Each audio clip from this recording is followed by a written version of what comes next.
बुधवार पेठेत जाणाऱ्या लोकांनी ही रील नक्की पाहायला हवी, कारण बुधवार पेठेत पुणे पोलिसांनी मध्यरात्री पुन्हा एकदा मोठा छापा टाकला। या छाप्यात तब्बल 6 बांगलादेशी महिलांना ताब्यात घेण्यात आले। यात विशेष म्हणजे मागच्या काही दिवसांपासून पुणे पोलिसांनी बुधवार पेठेला अक्षरशः रडारवर घेतले।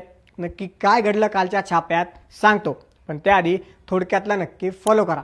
24 मे रोजी मध्यरात्री शहरभरात कॉम्बिंग ऑपरेशन सुरू असताना फरासखाना आणि खडक पोलिसांनी बुधवार पेठेतील सागर बिल्डिंगवर छापा टाकला।